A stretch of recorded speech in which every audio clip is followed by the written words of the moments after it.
And some of our remote viewers have concluded that yes, it's going to happen this time. That we and it will be on the same side of the sun at the same time. And if the remote viewer, and they're getting their information from ETs, from sources within the U.S. government that tell me that yes, they are deeply concerned about it, and they're worried sick about it, and they don't know what to do about it. What could the government or anyone else tell you? What could they say to you? Would they tell you that grab your hat, dig a hole, hang on? He says, oh, it seems to be a rather nice planet, and we know about it, and all we need to do is name it. And then bless his heart, you know, he'd never had a heart problem, but within a year he was dead with a heart attack.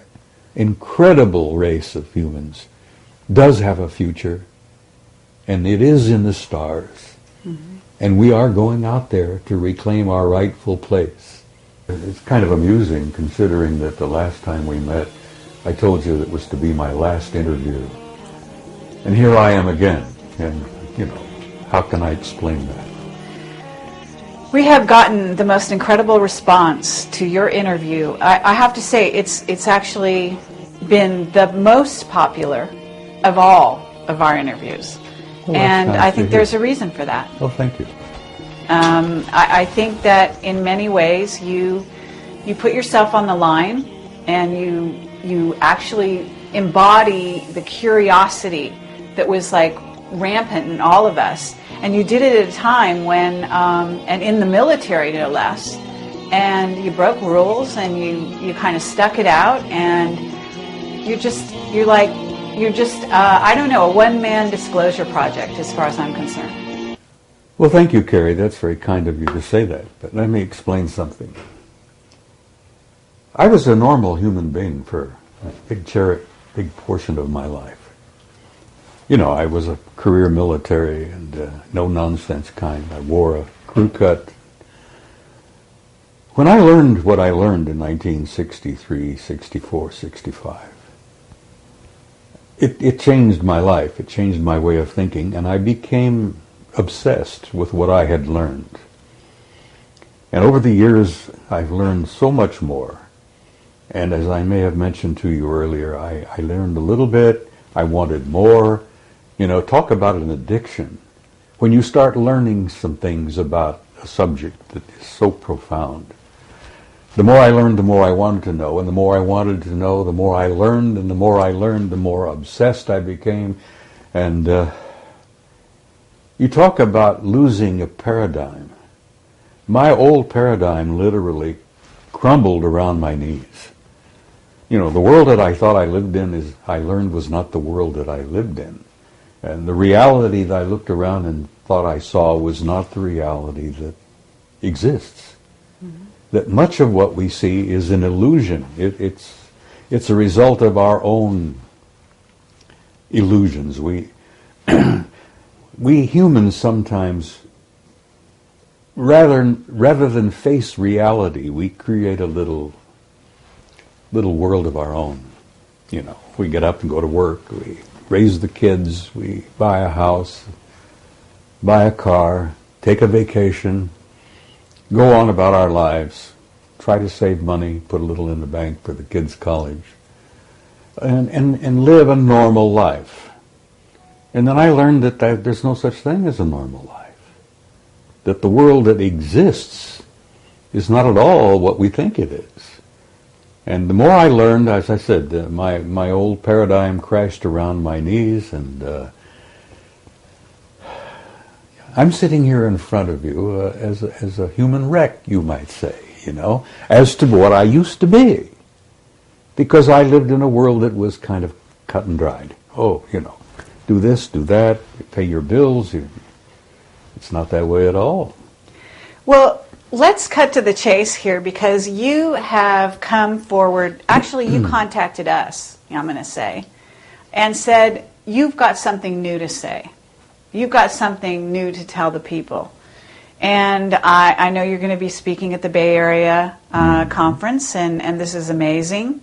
And let's find out, what is it that's new? What is it you're willing to... You want me to divulge to you my great revelations, which I'm planning to speak about at the conference, right? Absolutely. And you know, this video will not be edited and out there before the conference, so you don't have to worry that we're not going to ruin it for the viewers of the conference. Well, there's lots of little tidbits that are kind of interesting to me. I hope they'll be interesting to the people at San Jose. It's been my experience that the people who attend those conferences are pretty wide open-minded. Mm-hmm. As I jokingly used to say when I speak there, it's like preaching to the choir, you know, mm-hmm. because they're a different group of people. I'll give you a tiny tidbit, which I found interesting. As you perhaps have understood, I have been a member of what we used to jokingly call the Old Boys Network. I've been a member of it for over 40 years. And when we created this group, it was made up of military types primarily, all ranks, all services. And we even had a couple of cosmonauts who were connected with this, mm-hmm. who were providing information. Well, over the years, the old boys have shared information with each other because we've had a variety of assignments and jobs in the military. We had a couple of admirals, we had a general, we had 2 cosmonauts, we have innumerable colonels and command sergeant majors and people from all walks everywhere who provided information we used to share with each other. And some of us have been in very sensitive positions and had access to very highly classified material, and we've been very open about sharing that with others, which kind of kept us going for a long, long time. There aren't a hell of a lot of us left. The last time originally there was roughly about 150 members of this group. Mm-hmm. And today there's probably not more than a dozen left. We lost a good one. You know, Graham Bethune died here about a year ago. And Graham was a retired Navy commander who was a dear man, mm-hmm. who had some very sensitive information he used to share with others. But as I point out, we shared among ourselves. And then a few of us who came out blatantly, purposely, and started sharing what we had learned with the public. Frankly, I never thought I was going to get away with it. I thought they were going to stamp on me and, you know, eliminate me or whatever. There was even rumors, for God's sake, that they were going to call me back to active duty and court-martial me. You know, well, I'm going to be 80 at my next birthday, so I don't think they want to call me back to active duty. You know, I could have an accident, but I think why I'm getting away with what I'm getting away with, so to speak, where I'm releasing bits and pieces of this cover-up, is that there's somebody back there somewhere who wants me to do what I'm doing, or I would not have been able to do this. But let me give you a tiny tidbit of bits and pieces that come from the Old Boys Network.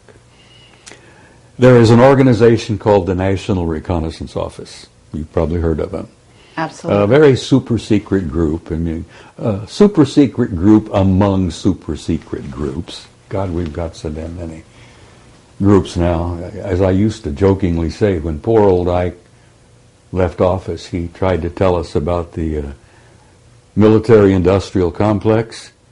Well, it's a triad now. It's not just the military and industry. Mm-hmm. It's the national security agencies as well.